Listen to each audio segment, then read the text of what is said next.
Welcome back, and thank you for tuning into Midnight Affairs Tales. We appreciate every single one of you. We'd love to know what part of the world you are watching from right now. Let us know in the comments. Now let's dive into today's story, Chapter 1. The makeup girl dabbed Jack's forehead, but he didn't flinch. His eyes were locked on the red light above the camera, steady, glowing, ready.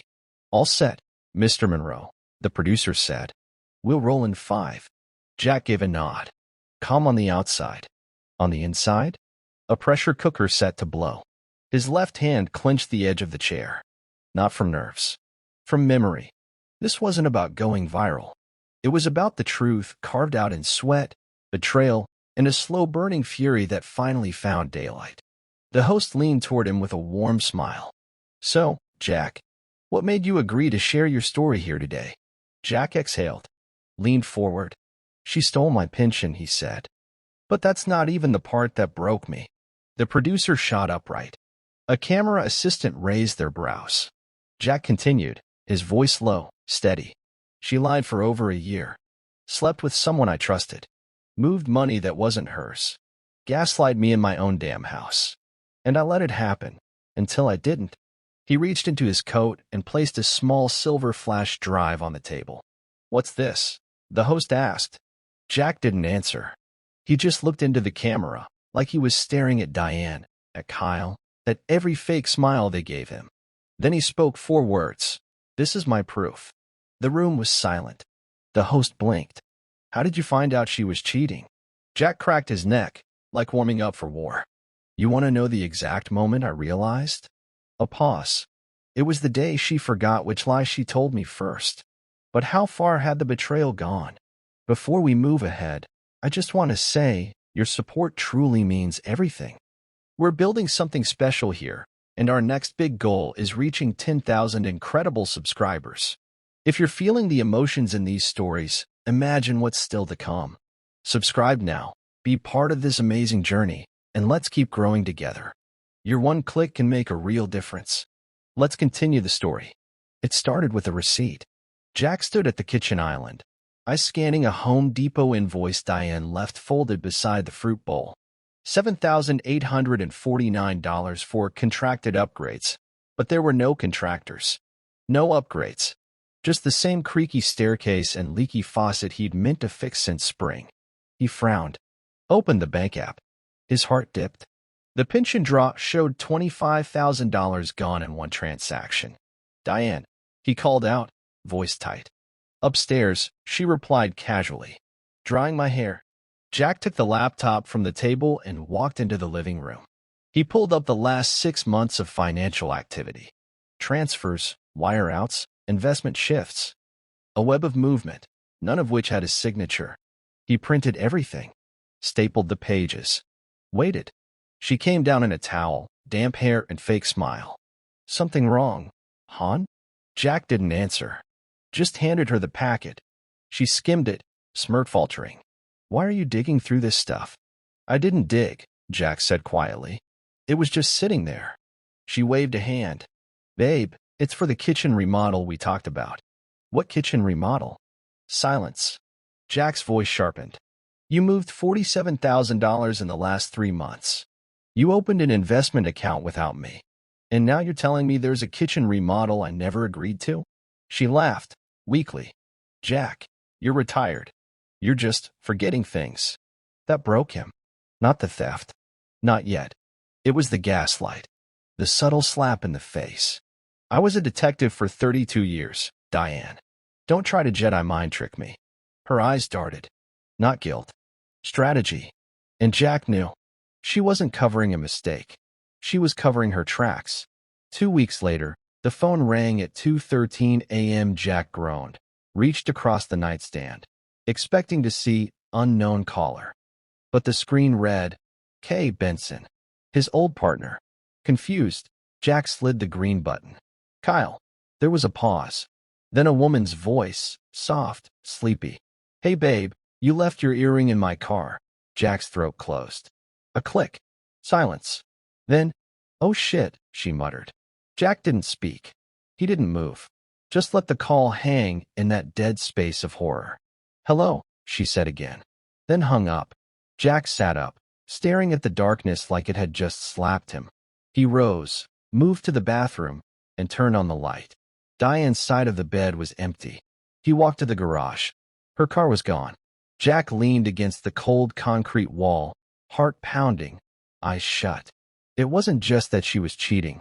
It was with Kyle, a man who once took a bullet meant for Jack. A man who'd eaten at their table, drank from his bottle, hugged Diane on her birthdays. Everything tightened. His hands, his jaw, his gut. She was probably there right now, curled up in Kyle's car, laughing about the man snoring at home.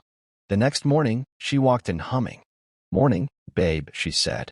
Coffee in hand. Lipstick fresh.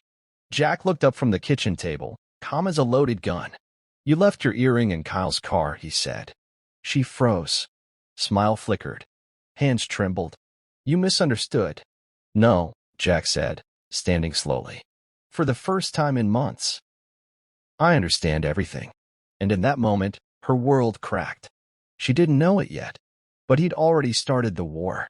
Jack sat in the garage for hours after Diane left again that night, this time with a flimsy excuse about meeting Carol for wine. The bottle of bourbon in his hand didn't move. Neither did he.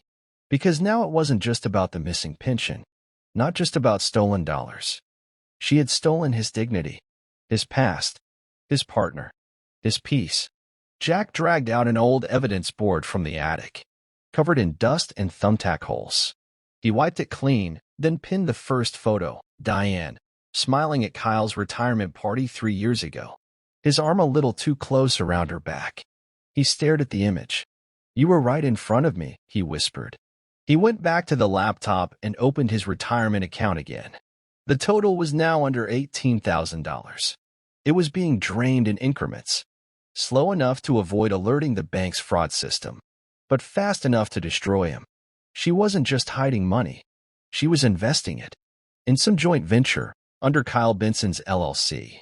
Jack's hand hovered over the mouse. He clicked on the business name, traced it back through shell companies, burner emails, dead-end websites, and then a gold mine. A recurring transfer from Diane's shared savings account into a brokerage labeled KB Assets. She'd wired money. To Kyle. Jack's face hardened. It wasn't just betrayal anymore. It was conspiracy. He printed the records, stacked the proof.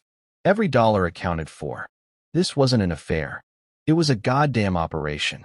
They hadn't just broken his trust. They'd targeted him. He stood up, chest rising. "This isn't about love," he said aloud. "This is a robbery. The internet never forgets." At 3:12 a.m., Jack sat in the living room, lights off, scrolling through Diane's Facebook albums. Every holiday, every dinner, every fake smile preserved in pixels.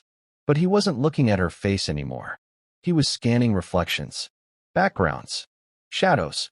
Then he saw it. In the corner of a 4th of July barbecue photo from 2 years ago, a red Dodge Ram parked behind the fence. Kyle's truck. In another album, A Girl's Weekend from last fall, Jack paused on a blurry sunset shot. Diane posed with a glass of wine. And behind her, the same truck, same dent near the rear light. He clicked again. This time it was their wedding anniversary last year. They had gone to Lake Geneva. Or so he thought. She claimed the hotel messed up the booking, and she had to stay alone. The photo showed her on a pier. Reflected in her sunglasses? A red truck. Jack leaned back, the bile rising. He'd spent that night alone watching old war movies while she'd been on the water with his old partner. He downloaded every photo. Cropped. Zoomed. Circled details. Then he built a folder titled, She Was Never Alone. When Diane walked into the kitchen the next morning, she stopped cold. Jack was eating quietly, the laptop open. She saw the photos and froze. He didn't yell, didn't ask, just said, "Tell me about the truck, Diane." Her lips moved, but nothing came out. "Was he there when your mother died?" Jack asked. "Or was I just another lie that week too?" Her jaw clenched. Jack stood, closed the laptop. "Next time you lie, at least check your background." And walked away. She didn't follow. She never had. There's a specific sound when a man breaks inside. It isn't a scream. It's silence. Jack sat in his recliner, staring at the family portrait hanging by the staircase. Him in his dress blues. Diane beside him. Kyle, the best man, grinning with a hand on Jack's shoulder. The irony punched harder than any bullet ever had. His phone buzzed. Message from Kay Benson. She said she told you. Don't make this messy, brother. We were all friends once. Jack stared at the screen. You were at my wedding. He typed it, then deleted it. Instead, he sent one word. Copy. He tossed the phone across the couch and stood up. His hands moved on their own, grabbing the old chest from the closet. He unlocked it. Inside, his service revolver, long retired, a worn notebook, and a thumb drive. He plugged it in. A copy of every report he'd ever written. Patterns. Surveillance logs. How to document without getting caught. It was muscle memory. Jack wasn't planning murder. He was planning accountability. The old Jack, the peacekeeper, the patient man, was dead. This new Jack? He was precise. He wasn't here to forgive. He was here to document every lie, every dollar, every minute they stole from him. When Diane came home later, he was sipping coffee in the garage. She looked nervous. Said nothing. Jack smiled, the way wolves do when they know how this ends. He didn't need her to confess anymore. Because the hunt had begun. The lawyer's office smelled like old books and something expensive. Jack sat across from Marla Jensen, a sharp-eyed estate attorney he'd used once years ago to write a basic will. She remembered him. You said this was urgent, she began, scanning her notes. Something about your pension being misappropriated? Jack handed her the bank documents, the fake account statements, the printouts of the LLC Diane had helped funnel the money into. He watched her face change, line by line. You're telling me, she said finally, your wife rerouted your police pension into a joint brokerage under someone else's name? Not someone else's, Jack said flatly. Kyle Benson. Marla's eyebrows lifted. The Kyle Benson? Your old partner. Jack gave a slow nod. And now I want to know if what she did was legal. Marla sighed, leaning back. This is going to be messy, Jack. Depending on what she forged, and whether your name's technically still tied to the asset, there may not be much we can reverse. Jack's voice went quiet. I'm not here to reverse it. I'm here to own what's coming next. She studied him for a beat. You're not asking me to stop the bleeding. You're asking me how to make it public. Jack met her eyes. Loud and legal. I want every signature, every bank record, every timestamp lined up and cross-checked. She nodded slowly.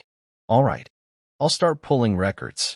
But Jack, if you do this, it's not just going to blow up your marriage. I'm counting on it.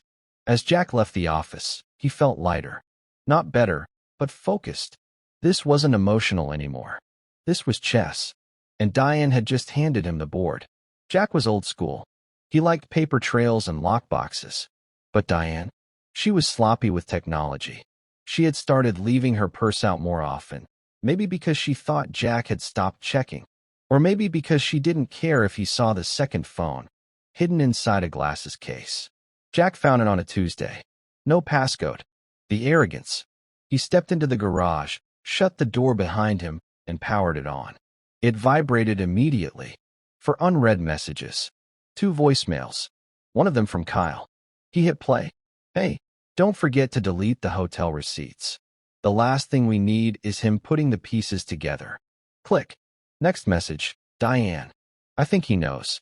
He's been watching me different. Don't worry. I'll keep him distracted. He trusts me. Still. Jack sat down on the cold garage floor, phone in hand, heart pounding. His fingers clenched tighter. He opened the photos. There they were, Diane and Kyle at a beach resort. Kyle's hand on her waist. Her lips on his neck. Timestamp 2 weeks before their wedding anniversary. Jack didn't feel rage anymore. Just clarity. He opened the voice recorder app. Dozens of entries. Some quiet moans. Some planning. One labeled Plan B. He played it. If Jack finds out, I'll say he was abusive. That's believable. He's ex-cop, right? Got the temper for it. Jack stared at the concrete. So now she had a backup plan to ruin his name if things went south? He emailed the audio to himself. Then copied every photo, every voicemail, every text. He powered down the phone and slid it back where it was. Later that night, Diane kissed him like nothing happened. And Jack smiled back like he believed her. Jack didn't sleep that night. The burner phone's contents played on loop in his mind like a bad detective series, except this time, the victim was him. At 4:42 a.m., he sat at the kitchen table, staring at a mug of cold coffee. Every bone in his body felt like it had aged 5 years. Every breath felt heavier than the last. He reached for the sink and splashed cold water on his face. Stared into the mirror. Pale, hollow-eyed, but steady. He wouldn't fall apart. He'd been trained for pressure. But betrayal like this, from your own wife, from your best friend, it had a way of eating into places even bullets never touched. By 6 a.m., Diane was up. She walked in like she hadn't spent the night plotting his downfall in secret. "Did you sleep?" she asked, fake concern on her face. Jack looked at her. "I steady." "No." "Stomach's off." She slid a plate in front of him, eggs, toast, avocado like always. "You need to eat." He stared at the food. The eggs were perfect. Golden. Fluffy. Seasoned. Just how he liked them. He picked up the fork. Hands steady. Took one bite. Chewed once. Twice. Then got up calmly, walked to the sink, and vomited. Diane rushed over. "Jack?" He waved her off. Grabbed a towel. "I'm fine." She looked shaken. But he wasn't sick from food. He was sick from the truth. Every kiss, every laugh, every shared memory now felt like poison in his blood. And still, he had to pretend he didn't know. Because this wasn't the finish line. It was the first move. And Diane? She was already playing defense. Jack stood in the basement, the old storage lamp casting harsh shadows across his face. The dust-covered footlocker creaked open like a crypt. Inside, boxes labeled internal, civilian, burned cases. He hadn't touched these files in over a decade, cold surveillance playbooks, informant documentation formats, and most importantly, covert recording equipment that was never officially logged. He pulled out a black Pelican case. Click. Open. Inside, a voice-activated mic the size of a dime, 2 pinhole cameras, and a GPS tag with battery life up to 6 months. This was Operation Lazarus. The name wasn't for flair. It meant coming back from the dead. Jack grabbed his phone and made the first real call of the war. "Frank." "It's Jack." A pause. Then, "No shit. I figured you were off the grid for good. I need a favor." "Small tech job. Old school." Frank chuckled. "How illegal?" "Let's call it morally necessary." That night, Jack waited until Diane was out at yoga and did a full sweep of her car. Planted a GPS tag under the rear wheel arch, slipped the voice recorder beneath the driver's seat. No alarms. No cameras. He moved like a ghost. Back inside, he replaced her new smart thermostat with a modified unit. One that streamed audio over Wi-Fi. Diane wouldn't notice a thing. She barely remembered passwords, let alone firmware updates. He left nothing out of place. By midnight, he was upstairs brushing his teeth when Diane came in, glowing with sweat and fake serenity. "Yoga was great," she said, kissing his cheek. He smiled in the mirror, toothpaste foam at the corner of his mouth. "That's good," he replied. He didn't ask where she really was. He already knew. Jack was at Rudy's bar by 4 p.m., the same stool he used to sit on when shift work ended and the ache set in. These days, the ache wasn't in his knees, it was in his chest. He took a sip of rye. Smooth. Burned just enough to feel alive. Beside him sat a man with a clipboard and a deep southern drawl. Clay, ex-military, now a freelance PI. Jack had hired him under the guise of background checks for a fake business venture. Truth was, Jack needed someone with no ties to the city. No reason to care who Diane Monroe or Kyle Benson were.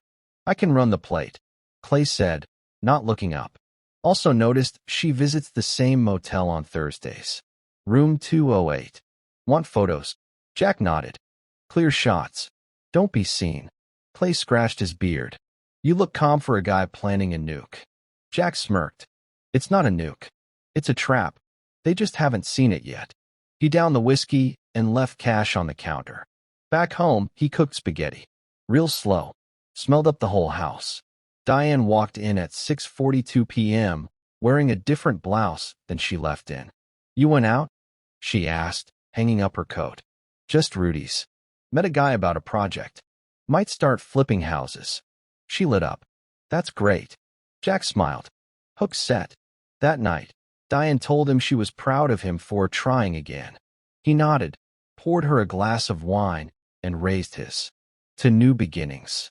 Diane clinked glasses. "To us."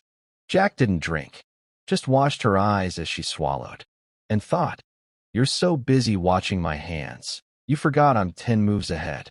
The notebook was leather-bound, crisp, and filled with short, coded entries. D. 7. Left home at 3:12 p.m. Red blouse.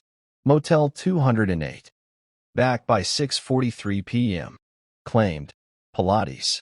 Jack flipped the page. D10. ATM withdrawal. $300. Used at K. Benson LLC address. Labeled. Conference. He had her mapped like a suspect. Patterns. Times. Variations. She didn't know he had access to her phone's location history linked to their shared iCloud. He watched the dots move in real time. Wednesdays, always downtown. Never gym clothes. No receipts. Fridays, hair appointments that didn't match the stylist's availability. Jack didn't miss a single detail. He cross-checked security cam snapshots from nearby businesses with her timeline. Clay helped with photos. One showed Diane laughing with Kyle outside a Mexican restaurant, the same night she told Jack she had dinner with her cousin Beth. The image burned. She looked happy. Genuinely happy. That cut worse than the betrayal. Not guilt. Not hesitation. Joy. Jack slammed the notebook shut. This wasn't just an affair. This was a woman living two lives, and watching her real one crumble would require precision.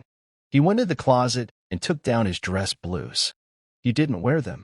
He just stared. Because when this was over, Diane would know exactly who she tried to bury and failed. Jack stood in front of the chalkboard in his garage, a single name written at the top in block letters, Benson LLC. He traced the company through 3 states for addresses and a tangled web of shell accounts. Every week, Diane funneled household expenses into what she thought was a clever front. But Jack wasn't interested in the money anymore. He wanted the trail.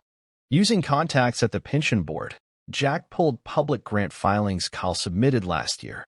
They were laced with legal buzzwords and technical crap meant to look legitimate. Real estate flipping, law enforcement consulting, retiree housing. But then Jack found it, a form submitted just 3 months ago, claiming joint investment capital from secondary contributor. The signature? D. Monroe. Jack leaned back in his chair. She didn't just give Kyle money. She became his partner. And if she was a partner, she was liable. He grinned, slow and satisfied. That night, Jack cooked again. Stir fry. Diane danced in behind him, upbeat. "I got that job lead I told you about," she said. He turned, spatula in hand. "That's great. I've been thinking of investing again, too." She perked up. "Really?" "Yeah," he said. "Something small. Maybe with a buddy. Could be fun." "Who?" Jack smiled. "You'll see." Her eyes lingered. A flicker of suspicion. But then she kissed his cheek.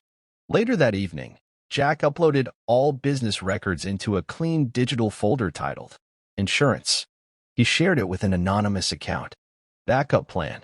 If anything ever happened to him, everything would be emailed to her employer, the IRS, and the press. Kyle's retirement fund wasn't just criminal. It was going to be the detonator. A week later, Jack installed the final camera inside the vent above the hallway mirror.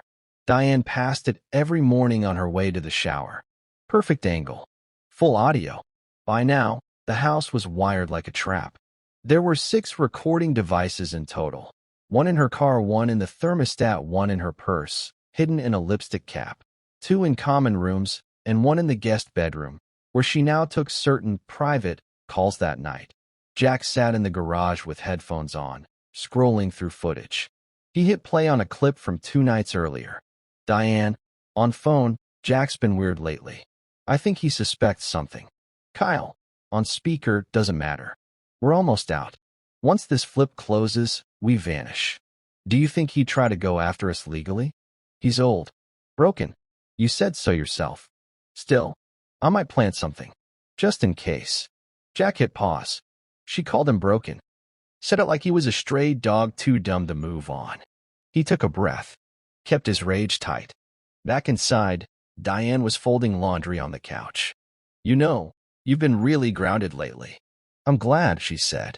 Jack tilted his head. Yeah? Been working on myself. She smiled. I can tell. He nodded slowly, watching her reflection in the hallway mirror, where the vent cam blinked red. You always know how to read people, he said. Perk of living with a cop. Jack walked away, leaving her with a soft smile. But that night, in the garage, he clipped the conversation into a file labeled, She Knows. Let her. He was almost ready. He just needed one more piece. Marla Jensen wore a navy suit and gold-rimmed glasses. Sharp. Surgical. She didn't speak until Jack slid the flash drive across the marble table in the corner of the Hyatt lobby. Everything on there confirms the joint account, the fraudulent filings, and the audio? Jack nodded. All time-stamped. All clean. She opened her laptop, inserted the drive, and watched the screen for several minutes. Then, this is damning. She's not just complicit, Jack said. She's in business with him. Marla looked up. You realize what happens when I file this as an affidavit. I'm counting on it. She leaned in. You're going public? I'm going nuclear. The plan was simple. Legal deposition filed quietly, then leaked to a journalist Jack had once protected during a corruption scandal. That would trigger an investigation, both financial and public. Diane and Kyle would be in headlines by month's end. And Jack? He'd stay quiet. Appear shocked.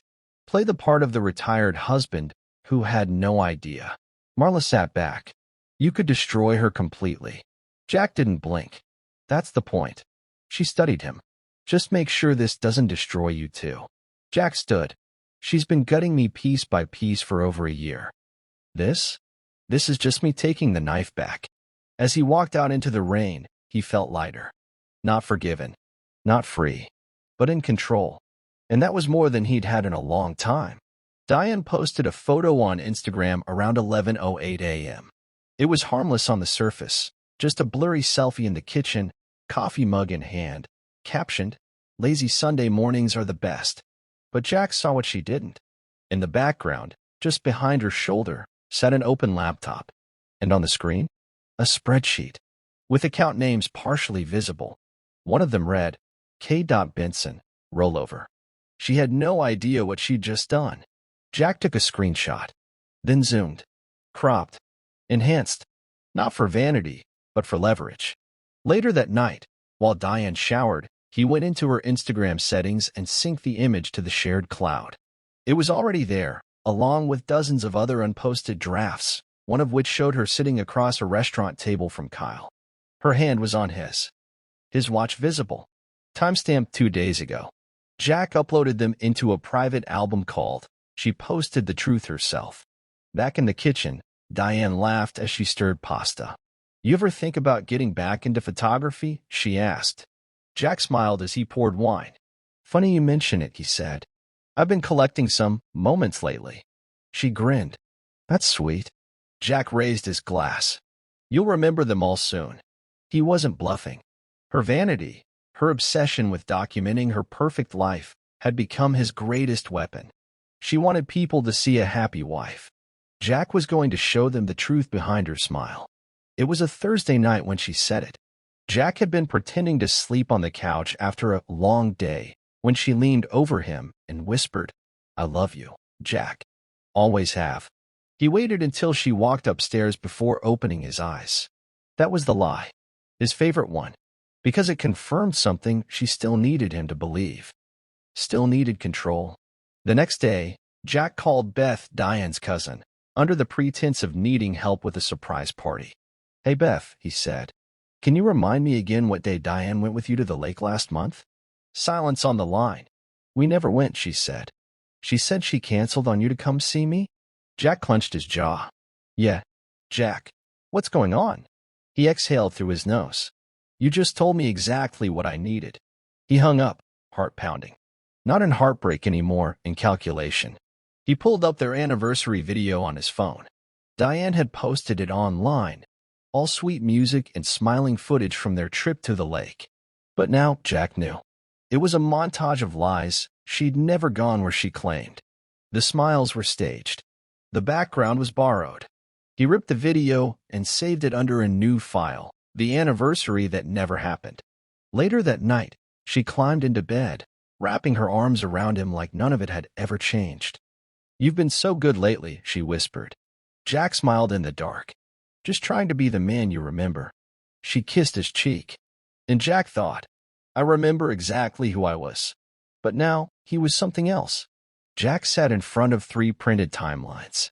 Each showed a different year: 2018, 2019, 2020. He wasn't just tracking Diane's affair now, he was looking for the pattern. And what he saw made his skin crawl. Every summer, like clockwork, Diane traveled solo. Each time it had a new reason: yoga retreats, visiting friends, work conferences. But every trip was within 50 miles of a city Kyle had been stationed in during his final years as a cop. Jack pulled up archived credit card statements and cross-referenced hotels. In 2019, Diane booked 2 rooms at a resort in Louisville, but both rooms were under the same last name, Benson. In 2020, she claimed a girl's trip to Aspen, but Jack now had photos showing Kyle skiing that same weekend, same lodge. The timestamp confirmed it. This hadn't started a year ago. This had been going on for nearly 5 years. Jack sat back, breath shallow. His marriage was a fraud, a cover for 2 people who'd used him for stability while building a fantasy behind his back. But this knowledge didn't break him. It sharpened him. Because betrayal this calculated deserved a reckoning with equal precision. He opened his burner laptop and began outlining the final 2 stages of his plan: discredit Kyle professionally, destroy Diane's reputation, legally and publicly. But first, he needed Diane to feel untouchable. He needed her to believe she'd already won. Because nothing cuts deeper than believing you're safe, right before the floor collapses.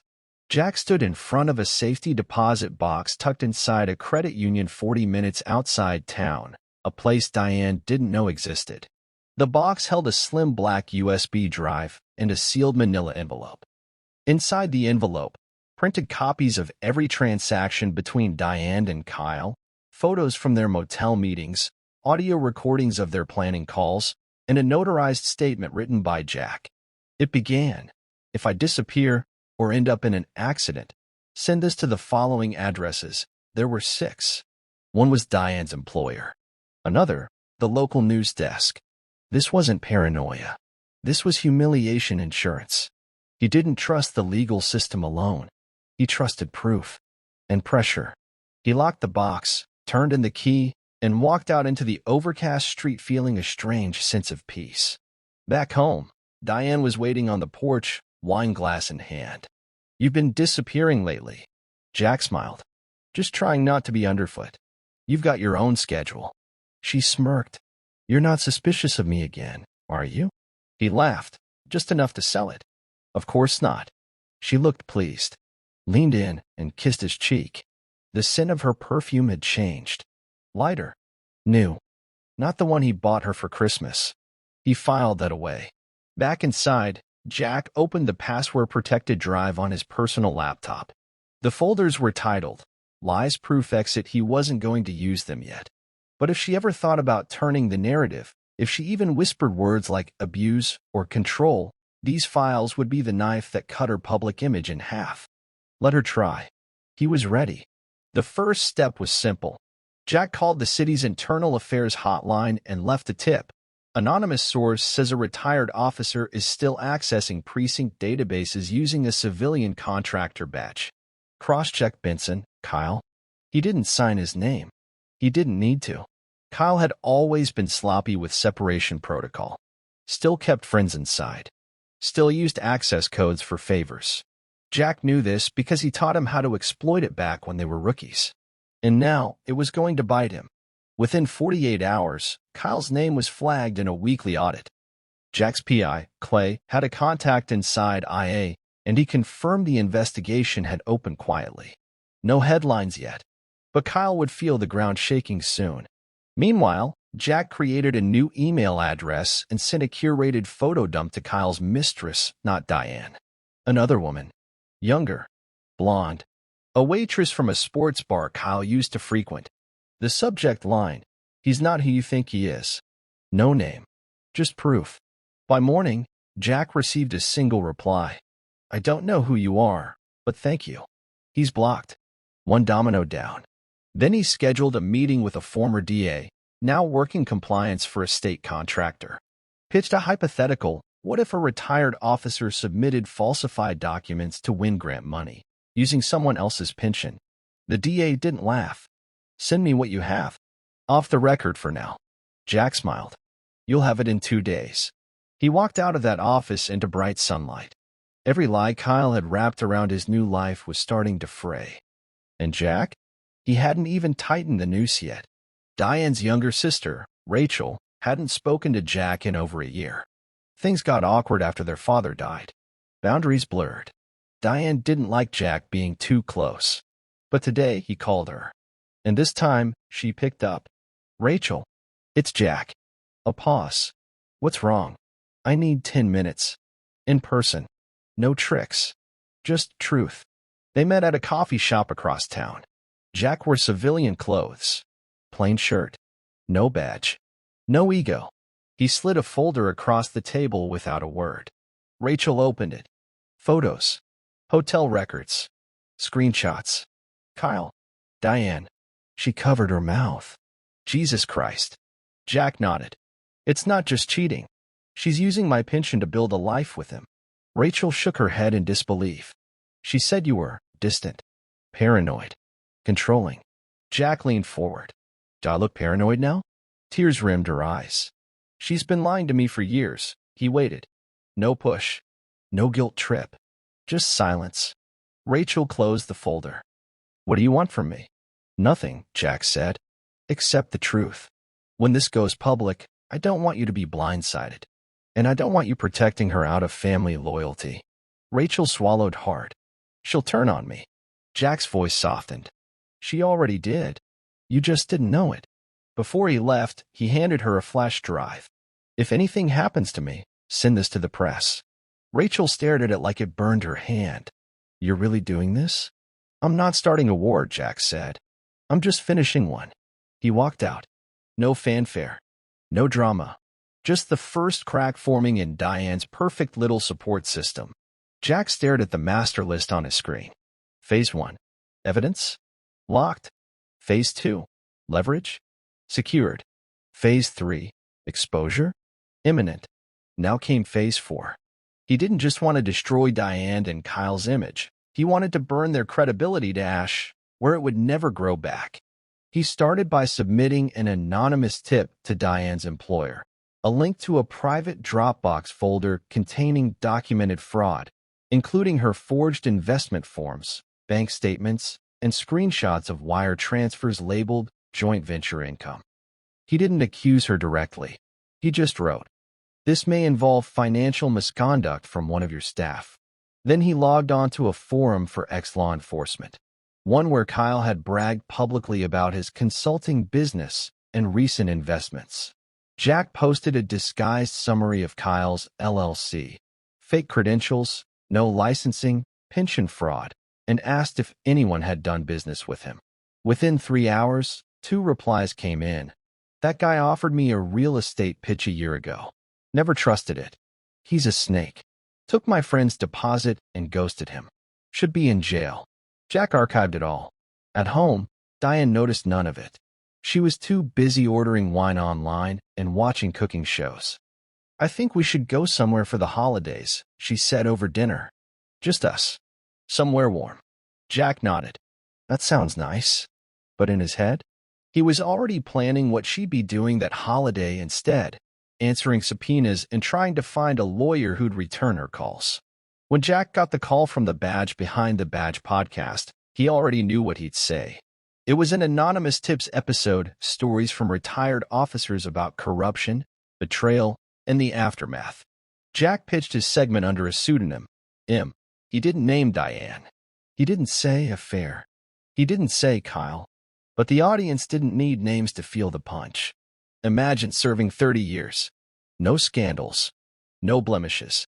Then someone uses your trust, your pension, and your last chapter to write their future, without you in it. The host's voice stayed quiet. What did you do when you found out? Jack's answer was ice. I didn't scream. I didn't throw anything. I just watched, documented, planned. Because betrayal has a price. And some debts don't get forgiven. The host paused. What do you hope they feel when it all comes out? Jack didn't hesitate. Small.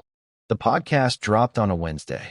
By Thursday morning, it had 180,000 downloads. A local news outlet picked it up, called it the most quietly devastating story we've heard from a former officer. Commenters speculated.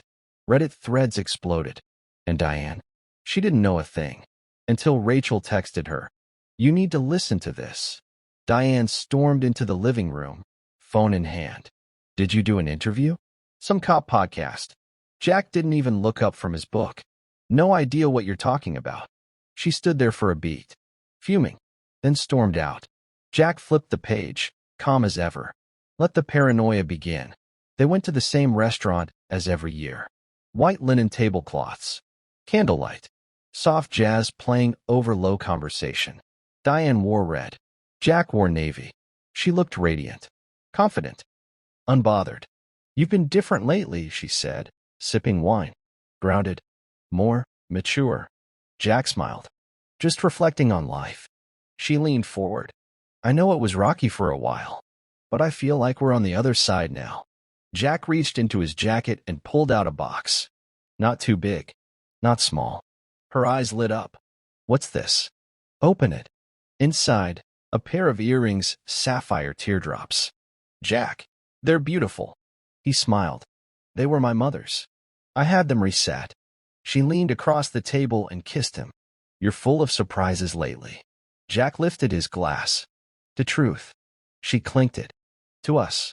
What she didn't know, those earrings. Each one held a micro mic, modified with custom firmware, recording range of 15 feet. Retime syncing. Perfect for the car. Dinner. Private meetings. He watched her slip them on, eyes gleaming. Back home, they shared dessert. Watched old wedding footage. She laid her head on his shoulder. You're not leaving me, right? She asked softly. Jack kissed her forehead. No, I'm right here. But inside, he was already gone.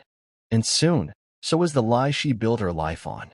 Jack stood in the green room of a small studio outside Chicago. Polished wood floors.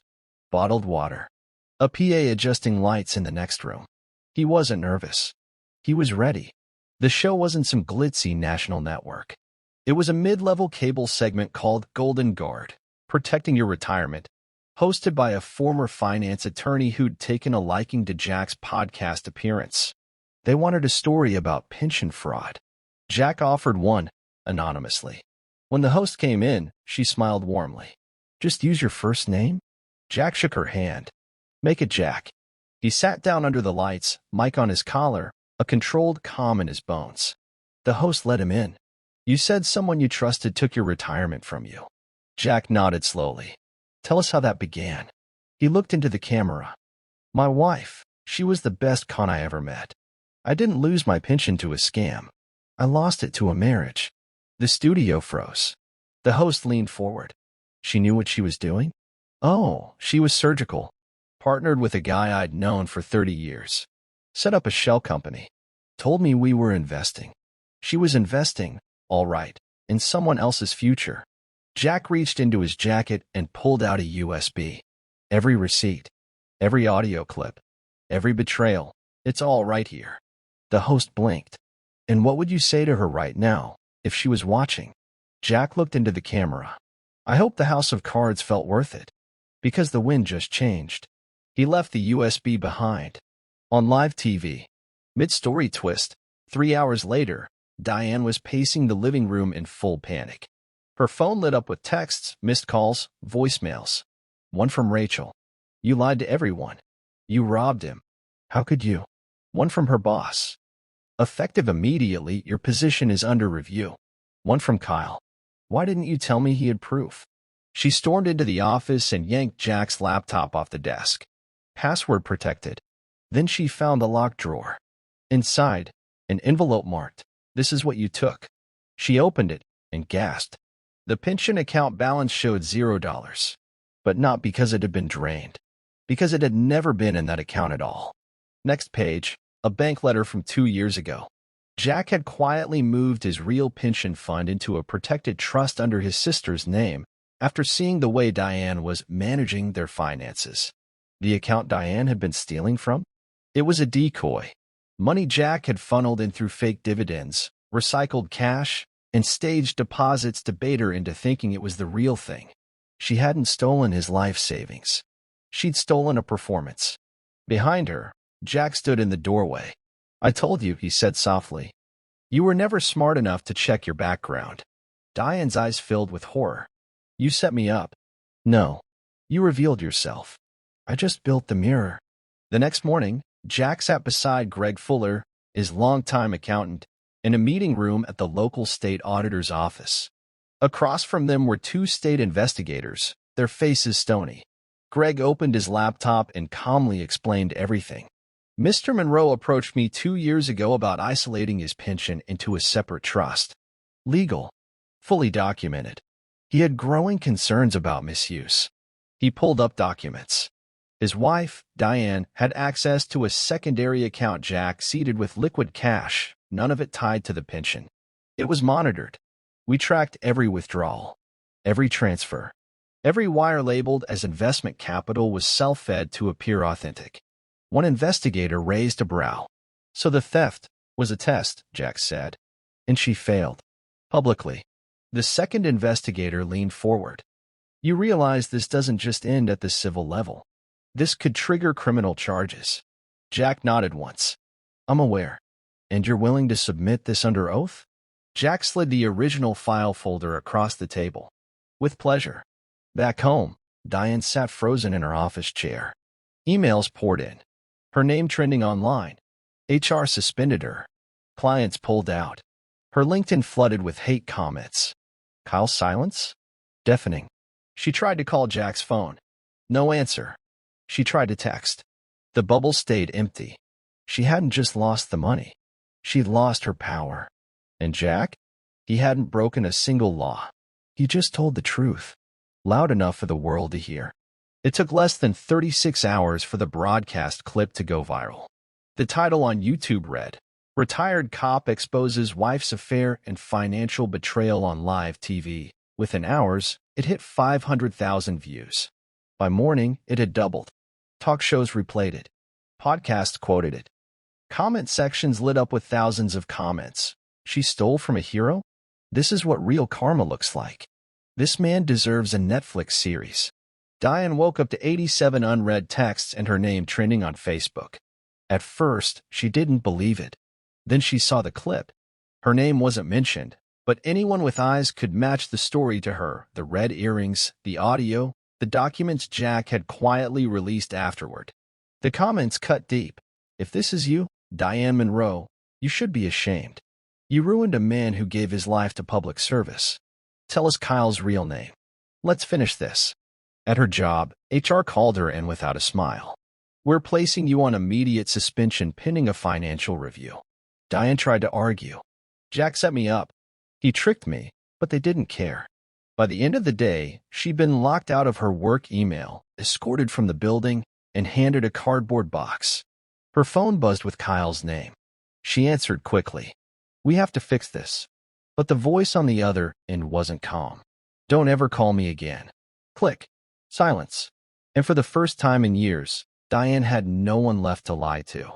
Kyle Benson sat alone in his downtown condo, phone face down, TV on mute. His name was now tagged in over 24 Reddit threads. One headline read, "Corrupt ex-cop linked to pension fraud and affair, exposed by former partner. He wasn't arrested yet." But the calls had started. His real estate license was now under audit. 2 clients had already pulled out of pending sales. And then came the letter, not from Jack, but from the State Pension Authority. A formal inquiry. They were reviewing every dollar Kyle had handled involving retired service members. Every contract, every grant. He was cornered. Panicked, Kyle met with an attorney. A high-priced, clean-cut shark who listened for 10 minutes before leaning back. You have zero leverage. The accounts weren't in your name. The woman who signed off is under investigation. And the man who baited you? Stayed clean. Kyle's voice cracked. I didn't know he moved the pension. The lawyer cut him off. You thought he was broken. He was documenting. Kyle tried to shift blame. We could sue. Defamation. Emotional damages. The lawyer smirked. So the man who gave you those damages? Who left a breadcrumb trail of your own texts, your own emails? He leaned forward. You don't have a lawsuit. You have a legacy. A ruined one. Later that night, Kyle typed a message to Diane. You should have told me he was this smart. He hovered over send, then deleted it. No words could fix it now. They gambled with a man who had nothing left to lose. And lost everything. Diane pulled up to the grocery store in her white SUV, hoping for 5 minutes of normal. She wore sunglasses. Hoodie. Kept her head down. Didn't matter. A couple by the bakery counter froze when they saw her. The woman whispered. The man pointed. Diane grabbed a basket and walked faster. Then someone said it. Loud. From behind. Hey, you're her, aren't you? The woman who stole from her husband.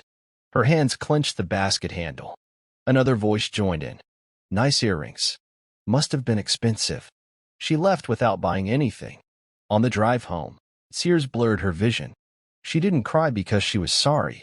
She cried because she'd been unmasked. Every lie she'd built her life around, the doting wife image, the charity brunches, the workplace charm, it had all evaporated overnight. She checked her phone. Voicemails from her lawyer. Rachel. A message from her mother. I warned you, Diane. And now I don't even know who you are. She threw the phone across the room, then sat on the floor. No TV. No music. No Jack. Just the echo of her own name bouncing around the internet. No longer protected by privacy or reputation. And somewhere out there, Jack wasn't celebrating. He wasn't watching. He was already moving on. The silence felt different now. It wasn't tense. It wasn't lonely. It was earned. Jack sat on the edge of his bed, still in his t-shirt and jeans from the night before. The walls around him held no secrets anymore. Just air. Clean, still air. Diane had moved out 2 days ago. No tearful goodbye. No final scream. Just a locksmith visit, a short text.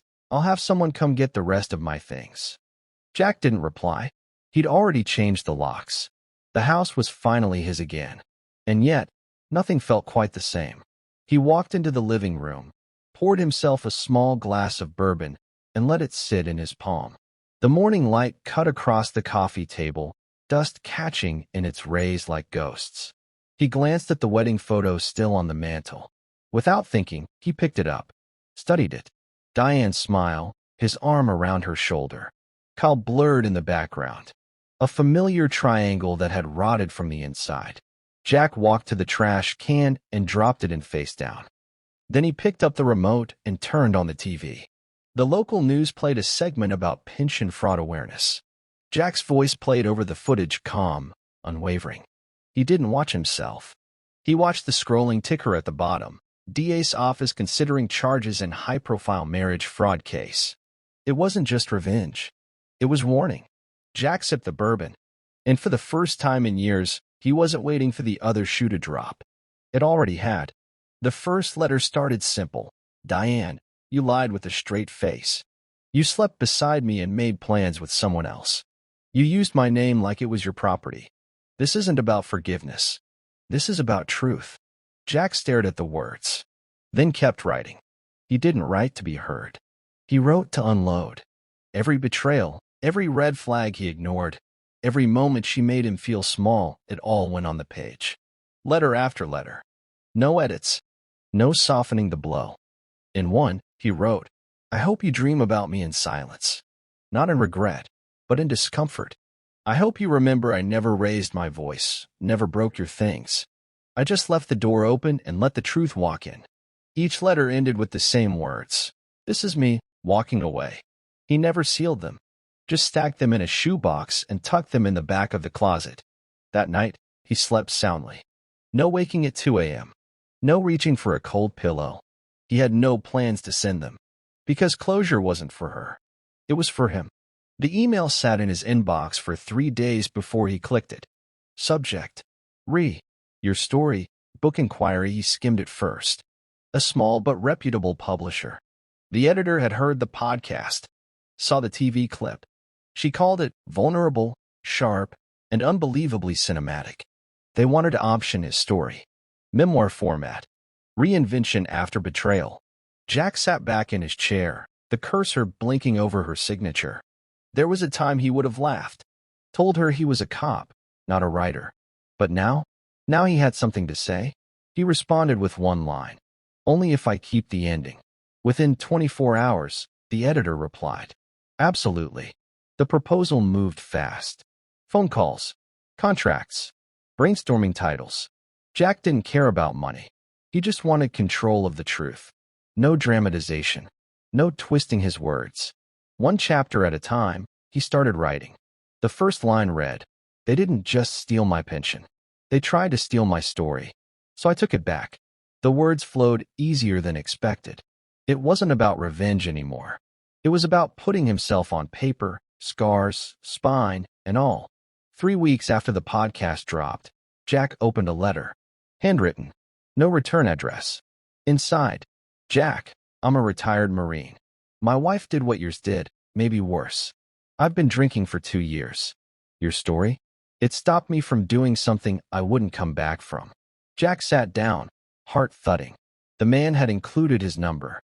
Just a first name, Roy. Jack called. They spoke for 2 hours. No therapy cliches. No soft talk. Just two men who'd been gutted and were still breathing. Roy cried once. So did Jack. After they hung up, Jack stared at his notes. He'd written the man's name, a few quotes, and a thought at the bottom. There are more like us. That night, he bought a domain name. Nothing flashy.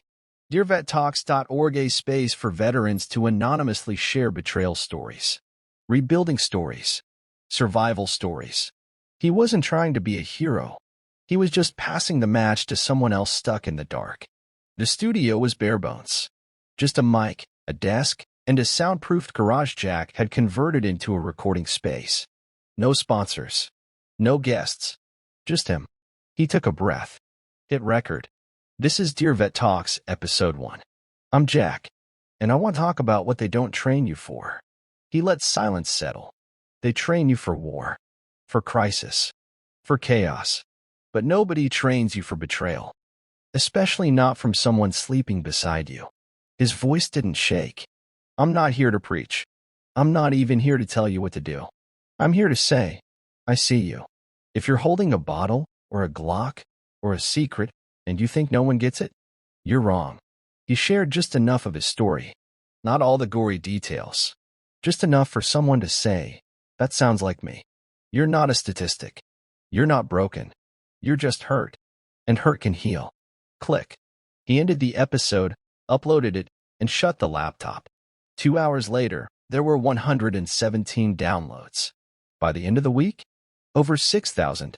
Jack didn't smile for long. Because the next day, he got a voicemail from a blocked number. You think a podcast makes you better than me? Her voice. Diane. She had finally found his voice online. And now, she wanted back in. Jack didn't answer the call. He didn't return the message. But Diane didn't stop. The second voicemail came at 2:12 a.m. I can't sleep. I can't eat. You ruined my life. The third? You're telling your side. But what about mine? Don't I deserve to be heard? Jack sat on the edge of the bed, phone in hand, staring at the missed call log. 7 calls. 4 voicemails.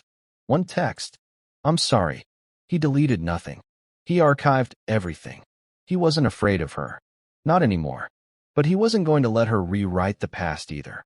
Later that night, he received an email through the contact page on Dear Vet Talks. The sender used a fake name, but Jack knew the tone. Do you really think making me the villain makes you the hero? Jack stared at the screen, then typed back. There are no heroes in betrayal, just people who survive it. He never clicked send. Instead, he deleted the draft and poured himself a glass of water. He wasn't angry. He wasn't even bitter. He was done. The story was over. She just hadn't accepted it yet. The arrest didn't come with sirens. It came with silence. Kyle was picked up at 6:45 a.m., coffee still hot in his hand, by two federal agents in plain clothes. Charges: wire fraud, pension misrepresentation, and falsified grant documents. Jack didn't gloat. He didn't need to, because the mugshot said everything. Eyes puffy, shirt half-buttoned, a man stripped of the illusion of control. Within hours, news sites ran the photo with headlines like, "Ex-cop accused of defrauding state pension funds." Jack read the articles without expression. The same man who once lectured rookies on honor in the badge was now facing 8 to 12 years if convicted. Diane's name was only mentioned in passing. Unindicted party, for now. Jack knew that meant she'd flipped, cooperated to save herself. He didn't care. Kyle was a ghost now, one who'd buried himself. Jack closed the tab and went back to writing chapter 4 of his book. The sentence he added: "You don't need to push some people off a cliff. Just let them keep walking toward the edge." Jack stood in the bedroom, hands on his hips, as the movers brought in the new mattress. The old one was gone. Burned. Literally. He had taken it out back, soaked it in lighter fluid, and set it ablaze last night. Not out of drama. Out of release. He replaced the bed frame too. Repainted the walls. Removed the mirror Diane used to check her hair every morning. This was his space now. Later that afternoon, he installed a new smart lock on the front door. Custom code. No keys. Diane still had the old ones. Not anymore. He walked the house slowly, room by room, touching nothing, just breathing. Each room felt lighter. He tossed the last of her boxes onto the porch. No note. No ceremony. Just done. And when the sun dipped below the trees and shadows stretched across the lawn, Jack sat on the porch with his boots up, drinking iced tea instead of whiskey. For the first time, the silence didn't feel empty. It felt earned. It was a Wednesday. Jack was tightening a hinge on the back gate when he heard a car door close, soft, cautious. He didn't need to look. Diane.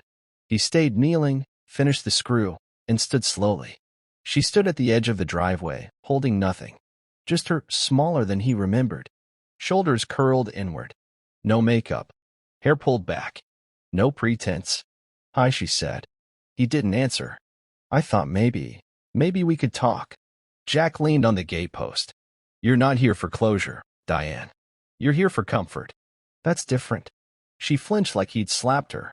"I made mistakes," she said. "Mistakes are spilling coffee. You built a new life on my name." She took a step closer. "I never stopped." "Don't," he cut in. Calm. Sharp. "Don't come here looking for something noble in this." Her voice cracked. "You're not angry?" "I was. Then I outgrew it." Silence hung thick. She looked around. "This place looks different." "It is." She stepped back. Jack finally said, "If you came here hoping I'd say I forgive you, I don't owe you that. What I gave you was a life. What you gave me was a lesson." Her face twisted, pain rising. But he turned and walked inside. She didn't follow. And for the first time, she knew she couldn't. 2 days later, a knock came at the door. A delivery guy held out a plain white bouquet. No card. Just a note clipped to the paper. "You didn't just free yourself. You freed all of us." "Rachel." Jack placed the flowers on the table and sat down beside them. He thought of all the years Rachel tried to speak up. All the holidays where Diane controlled the narrative. All the looks that never quite matched the words. He opened his laptop and drafted an email. Short. Sincere. "Thank you. For listening when it mattered. For standing up when no one else did." Rachel replied 5 minutes later. "She's angry I spoke to you. But I don't care anymore. People like her only win when we stay silent." Jack smiled, not out of victory, but out of relief. Some damage spreads like fire. But so does truth. Jack hadn't planned on meeting anyone. He booked the main cabin as a riding retreat. Seclusion. Peace. Nature. Then there she was, Eleanor, at the local diner, reading the same book he'd just finished. They joked over coffee, talked about old music, and ended up walking the foggy shoreline that night. No expectations. Just conversation. Eleanor was a widow. Lost her husband to cancer 3 years ago.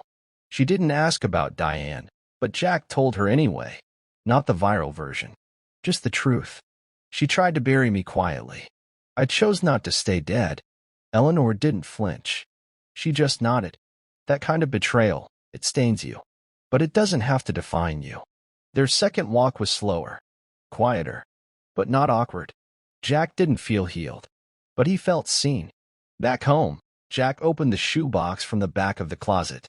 The letters, all of them, sat there like bones. Dry, silent, heavy. He carried the box to the fire pit out back. No music, no drink, just him and the night. He lit one match, touched it to the first letter, watched the edge curl and blacken. Then the next, then all of them. Ash rose like birds. He didn't cry, didn't flinch, just watched until there was nothing but glowing embers and silence. The wind picked up, carried the smoke away, and with it, the last traces of what Diane once held over him. He turned, walked back inside, and locked the door. Behind him, the flames died softly, and Jack finally felt empty in the right way. The analytics didn't lie. Jack noticed the IP, the city, the download pattern.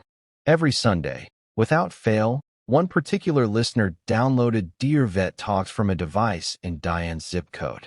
Always between 1 to 2 a.m. She wasn't just following. She was listening. Jack didn't mention it on air. Didn't break rhythm.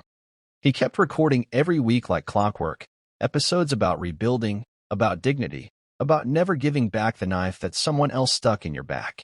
But some part of him wondered if she sat there in the dark, hearing her own name between the lines. Not out of guilt. Out of grief for the power she used to have and would never hold again. He recorded a new episode that night. Some betrayals are never spoken out loud, and some apologies never come. But you don't need both to move on. Sometimes, you just need to outgrow the noise. He uploaded it. Watched the plays tick upward. And just past 1:20 a.m., that same listener tuned in. Jack closed the laptop. He didn't need her to stop listening. He needed her to keep hearing who he was now. It started as a joke. Jack and his friend Marcus, a retired firefighter, talked about opening a bar for vets. Quiet. Respectful. No flashing lights. No drama. They found a spot, a beat-up, brick-walled space near the train tracks. And when the name came up, Jack didn't hesitate. Karma, he said. Let it speak for itself. The bar wasn't fancy, but it was real. Rustic tables, polished wood, patches and service photos on the wall. A jukebox that played old Springsteen and outlaw country. On opening night, the place filled slowly, mostly regular guys in worn boots and tired eyes. Jack stood behind the bar, pouring drinks, sharing stories. At one point, a younger vet in his 20s walked up. You that guy from the podcast? He asked. Jack smiled. Depends. You still listening? The guy chuckled. Every week. That moment? It wasn't fame. It was connection. Later, Marcus slapped Jack on the back. You did it, man. Jack looked around.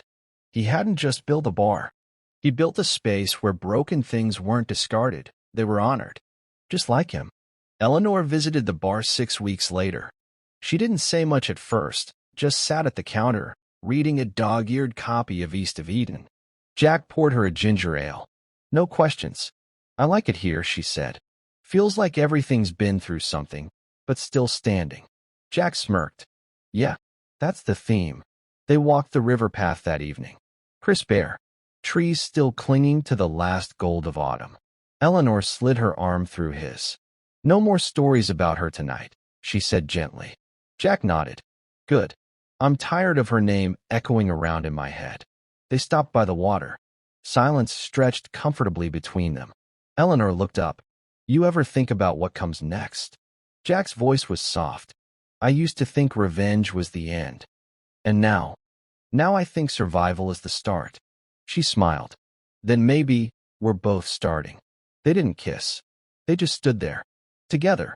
Without weight. The envelope came without a return address. Inside was a single sheet. Jack, I watched your story unfold. Not online, in court. I was in the hallway the day your case was processed. I was the man behind the vending machine, listening to my wife argue with her affair partner. I was going to leave quietly, maybe forever. But I watched you walk out with your head up, not angry, not broken, and it stopped me. I chose to live that day. Because you did. Jack sat at the bar with the letter in his hand. He didn't know the man's name. Didn't need to. The letter didn't say, "Thank you." It just ended with, "Keep going. We're out here."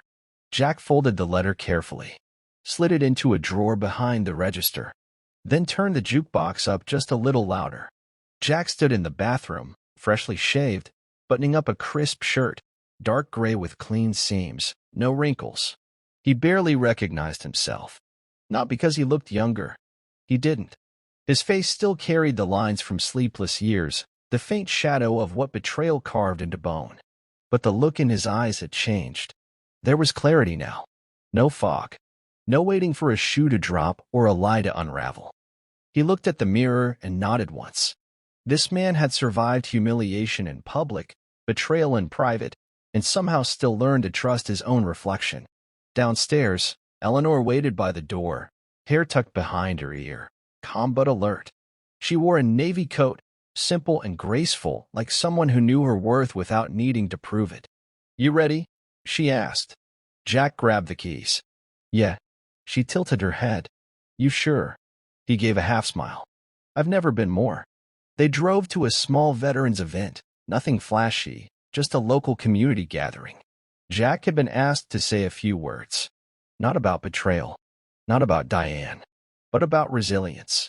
On the small stage, under soft lights and folding chairs, Jack looked across the crowd, men and women in ball caps, leather jackets, tired eyes. Survivors in every form. He spoke slowly, voice steady. "I spent years thinking the story ended when someone took something from me. But the truth is, the story really begins when you decide who you are without what was stolen." A pause. Pain doesn't build you. What you do with it does. Silence. Then applause, not loud, but full. Eleanor's eyes glistened. She didn't clap first. She just stood and smiled, like she already knew. It came at dusk, through a simple envelope slipped under the door at Karma Bar. Jack found it as he was closing up. There was no name on the front, just a short message inside. "I don't expect forgiveness, but I needed to say it. I didn't just betray you. I betrayed the version of myself I pretended to be. And I don't know if I'll ever fix that. But I see you now. And I see what you built without me. Don't respond. Just know I hear you now." Jack read it twice. Then a third time. Not out of emotion, but finality. The handwriting was hers. Neat. Pressured. Like she'd rewritten it 10 times before settling on those words. He folded the note, held it in his palm for a moment, then placed it under the register. Not out of sentiment, out of closure. He didn't feel relief. He felt nothing. And that was everything. Outside, the streetlights flicked on. Inside, Jack turned off the bar lights one by one. No music played. No radio buzzed. Just the low hum of quiet he had once feared, and now fully owned. He walked out, locked the door, and didn't look back. Because whatever Diane had needed to say, she'd said it too late. It had been 1 year since the broadcast. 1 year since Diane's house of cards fell. Since Jack burned the last letter. Since Kyle became a cautionary tale. Jack stood on stage again, this time at a packed auditorium. Not a news crew. Not a podcast booth. A room full of veterans, counselors, young service members, people with bruised stories and stitched-up hearts, looking for something real. Behind him was a banner. "Dear Vet Talks, Live." Jack adjusted the mic, took a slow breath. Then looked out at the crowd, calm as the storm he'd survived. A lot of people think revenge is the end of the story. But it's not. It's a turn. A hard one. What comes after, that's legacy. I didn't start this to make headlines. I started it to stop myself from disappearing. He paused. You ever feel like you're still bleeding from something no one else can see? Like the person who hurt you got away clean, and you're the one who stayed broken? Heads nodded. A few tears. No one moved. Let me tell you this. They don't win just because they walked away. They lose the second you stop needing them to understand. Applause. Not thunderous, but honest. Jack stepped off stage and was immediately pulled into handshakes, hugs, stories. But the last one was a kid no older than 23. Shy, thin voice, shaking hands. You said something in your first episode about pain not defining us. That line kept me alive. Jack gripped his shoulder. Then you finished the story. Your way. The kid nodded, tears clinging to his lashes. That night, Jack didn't celebrate. He sat alone by the ocean, wind in his face, and whispered to the night, "She stole my pension, but I gave her nightmares." And for the first time, that line didn't hurt anymore. The bar was quiet. Closed early. Jack walked behind the counter, poured 2 fingers of bourbon, and set it in front of the empty stool across from him. Not for Diane. Not for Kyle. For the version of himself that didn't think he'd survive. He raised the glass.